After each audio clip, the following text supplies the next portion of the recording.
Hi, my name is Mackenzie, and today I'm going to be talking about the study that I chose. The study was named The Relationship Between On Ice and Off Ice Performance in Elite Adolescent Male Ice Hockey Players, an observational study.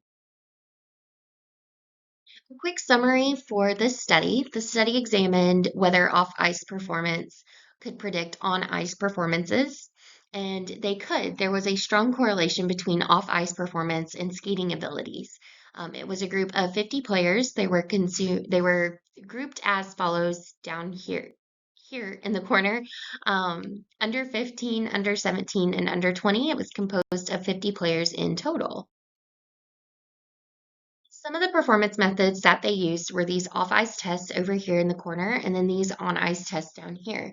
These were the tests that they used to determine that the off-ice skating performance is or can predict how well a player can do on the ice. So they used tests like the skating sprint and the counter movement jump, the standing long leg jump, and then the single lateral jumps on the left and right leg. They used all of these tests, and on the next slide, I will actually show you all the results from that.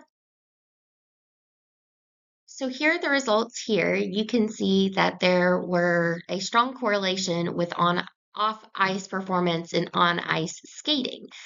Each of the tests you can see where it is labeled and how each of those had those strong correlations showing between the two of them. They did use a scatter plot data to put all this lovely data into a chart for us. Um, and you can tell that the scatter plot showed the downward and upward slopes depending on which scatter plot that you were looking at. But for the most part, there were strong correlations with these lines. So with these tests and with this study, coaches and scouts can use these off-ice tests to predict how well a player would do on the ice. So while you're going through your training and everything, if there is anything that a hockey player would ever need to improve on, there are ways that they can improve off the ice. And if you do know anything about hockey, sometimes it can be hard to get ice time, especially here in the South. We only have, I think, 3 or 4 skating rinks here in Nashville. So there are ways that you can train off the ice to still improve your performance on the ice. So, just some reflections. I chose this article because I'm a big hockey fan.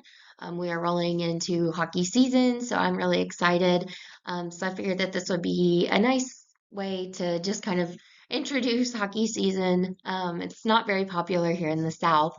But shockingly, one of the results that was interesting to me was that balance tests were less connected to skating than the jumps and sprints, which you would think with ice, your balance would probably be strongly correlated to how you do.